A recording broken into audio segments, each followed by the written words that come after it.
I am going to talk a little bit today about qualifying those hard to qualify borrowers.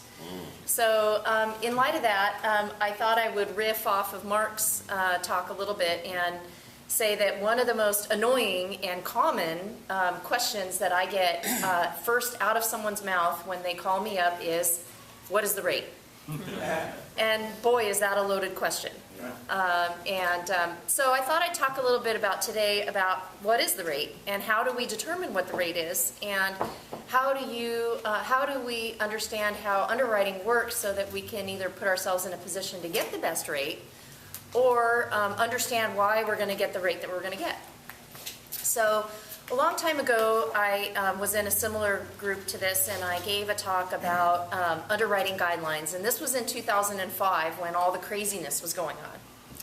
And I developed an analogy, and I like to use this analogy because I think it's a simple one to understand about credit quality and underwriting guidelines. And really, when a bank or a lending institution or even a private lender is considering whether or not to make a loan, they have to look at four primary aspects, and I think of it as legs on a table. So if you have a table and you only have one leg, how stable is that? Not very, right? What if it's a huge leg? A huge leg. Okay, well, that's a good question, because if it's a very thick leg, maybe it's enough to hold up the table, and we'll talk about that. Like a redwood tree. Like a redwood tree, right? Very stable. If you have two legs of the table, you're getting a little bit better, but maybe you're still a little unsteady. But if you have three legs out of four, you're in pretty good shape, and four legs under a table is a very solid transaction. So what are these legs of the table? Well, the first is really the property, right? What is the collateral that we're lending on? What condition is it in? Do you have clear title to the property? Is it easy to discern for the bank who the borrower is, and so forth? And is it free of tax liens and insurance liens and any other kind of things? Like, are there mechanics liens? Like, how clean is this property to lend on? The second is, the other three is really about the borrower. So how much income does the borrower have, and how easy is it for the bank or the lender to determine how much income they might have? And we all are very familiar with Fannie Mae and Freddie Mac, our big government-sponsored agencies who set these guidelines that say if you've got 2 years tax returns and a paycheck stub, and you have stable income based on those documents, then they consider you to be a very good risk, right? Well, most of the people sitting in this room don't have that, because we're entrepreneurs and we're business owners, and so that doesn't necessarily always jive with what the bank is looking for. But if we have of some of these other aspects, then maybe somehow we can prove to the bank that we're still a good credit risk. And certainly there are many other lenders other than Fannie Mae and Freddie Mac that can come to the table with an offer. So the third leg is our assets. So other than the property that we're lending on, how much money does this borrower have in the bank? Do they have enough money in the bank that they can show to me that they have the ability to repay me, even if their tax returns don't look that sexy, right? Do they have income from assets? Do they have a retirement account? Do they have money that on a rainy day they could tap into to continue to make those payments to me, the bank, because I need to get paid, right? If I'm going to lend you money, it's my money, I'm taking my risk. So assets can be another leg under the table that if they have strong assets, that could prove to the lender. And in fact, we have some lenders now that they will take your assets. They have a formula based on the actuarial, insurance actuarial tables, and they will calculate income based on money in the bank. So I have a client right now, he's got a couple $1 million in the bank from a business that he sold. Doesn't really have a lot of taxable income, has Social Security income, but not a lot of taxable income. And we qualified him for a very good loan based on the money that he had in the bank. So that's another way to do it. Credit is the fourth leg of the table. And this is where people in the industry got crazy in the 2000s. Because the computer models told us that if you had a 700 FICO score, the chances of you defaulting on a loan were close to zero. And the industry hooked onto that and said, great, I don't need to worry about any of these other aspects, okay? Really, I don't need to worry about any of these other things. I can just stand on this one credit leg. Well, we all found out the hard way, right? And then Wall Street hooked onto that, and then they collateralized it and leveraged it up, 100 times over, and so this is the mess that we got into in the 2000s when it all came tumbling down. But here we are in 2016, and there are programs and things that are available for people that might have stronger legs other than income. And so today I really wanted to kind of talk a little bit about that. So what can we do? So if you've got 25 to 30% equity in your home, or a 25 to 30% down payment on a piece of property, and you don't have the income to show, but you have good credit, so you have some assets because you're going to put a down payment down. The property will appraise for whatever it appraises for. You have decent credit. So if you have those three legs of the table, we can use some different methods of verifying your income. So one of those methods is 12 months personal or business bank statements. So what we do is we collect as many of those bank statements as you want to give us. And I have a file right now. We have a client. He's got a property. He owns a catering company, and he's a professional chef to some very wealthy people up in Beverly Hills. And he does very well, but not on his tax returns. Because he has a good CPA, right? Like Emily here, right? Who will help you find all of the legal ways to take those deductions that you deserve, Donald Trump, under the IRS regulations, right?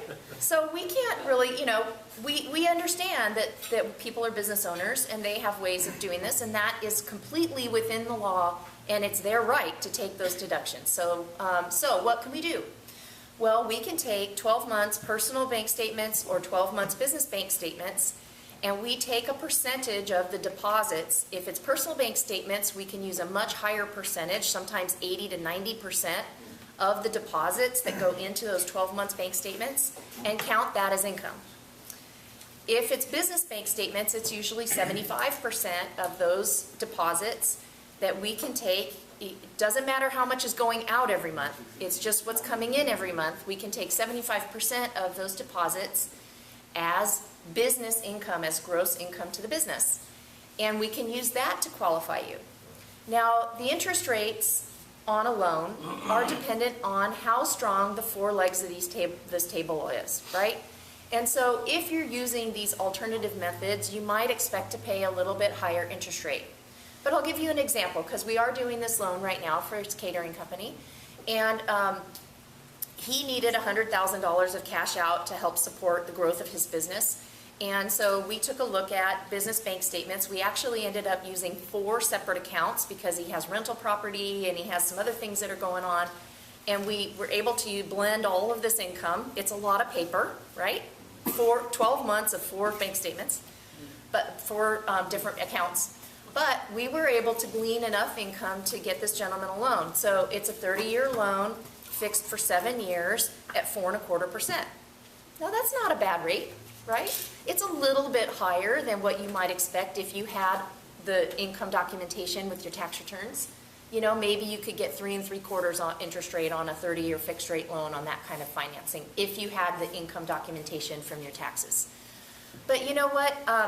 For me personally, from my perspective, I would rather not pay the taxes and keep my own money, maybe spend a little bit more on the interest rate on my loan, because that interest, guess what, is tax deductible, and move on to another day and keep my tax protection and things like that. Some business owners come to me and they say, what should I write off on my accounts, in order to qualify for a loan? And I say, I can't tell you that, because that would be loan fraud. And because we can't really manipulate your income just so that you can qualify for a loan. That's not within the boundaries of the ethics of the industry. So we have these other, what we would call in the business, portfolio loan programs.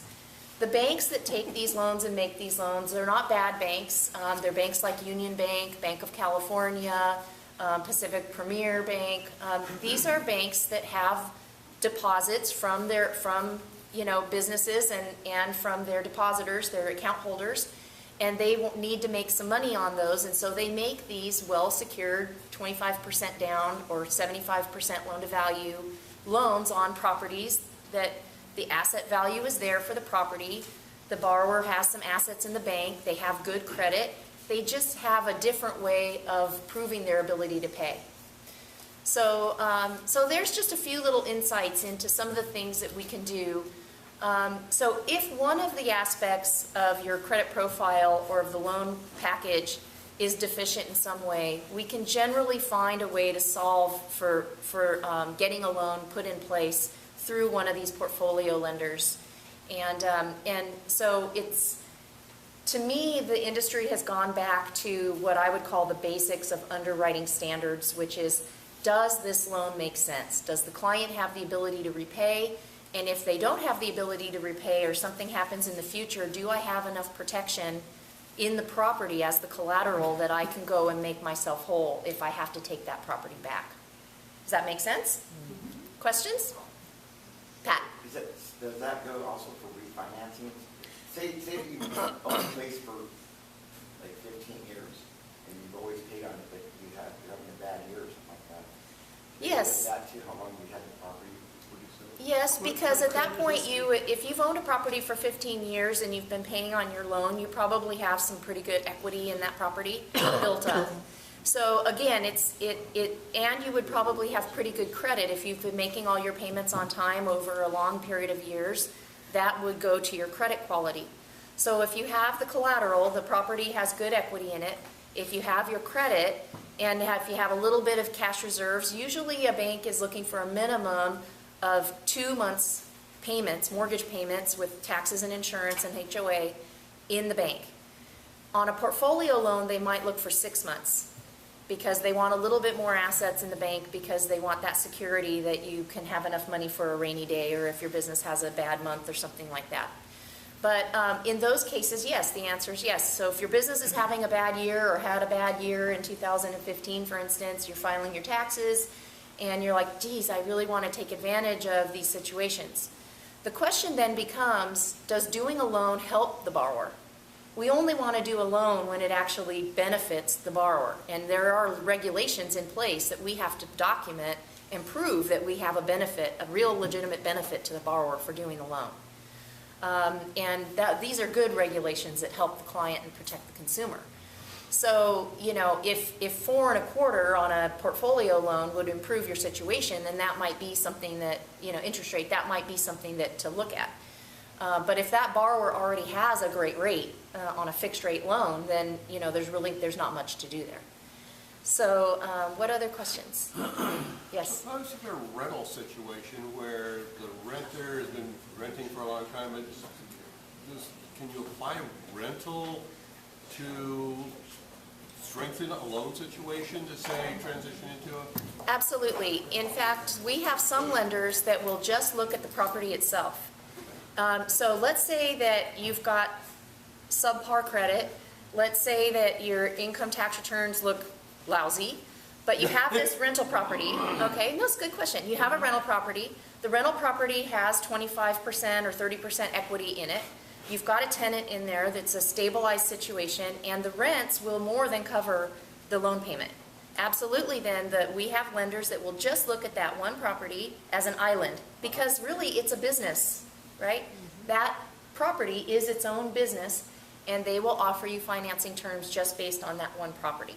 So, and in fact, there's a lot more that's available on those types of properties where there is income from the property itself, than if you have a similar situation on your owner-occupied home with the, without being able to use your tax returns. So, and that has to do with some regulations that is kind of beyond the scope of our discussion today, like Dodd-Frank. But these are some things that come into play.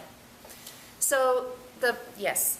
one last question. If you're a senior, can you still get a long-term loan, 15, 30 years, something like that? Absolutely. We do not discriminate based on age. That is one of the things that we cannot, we do ask you on the loan application for your birth date, but that's because your birth date is required to run your credit report. We do not discriminate. So you could have a 100-year-old borrower qualify for a loan payment based on their Social Security or their asset-based income. If they've got money in the bank that's generating income, absolutely they can get a 30-year fixed rate loan. The bank will feel secure that that person, when they pass on, will be repaid either from the estate or from taking over that property through a foreclosure action if that's what they have to do. Ideally, the estate would take care of it and sell the property or refinance the property once that person passes away. But we're not allowed to discriminate. And then there are reverse mortgages, which we've discussed in a previous talk, that where somebody that's over 62 can actually get a loan and doesn't have to make a payment to the bank. So, so thank you so much for your attention. The point of my talk really is that there are creative ways to get loans done if you have a strong enough platform to build the loan.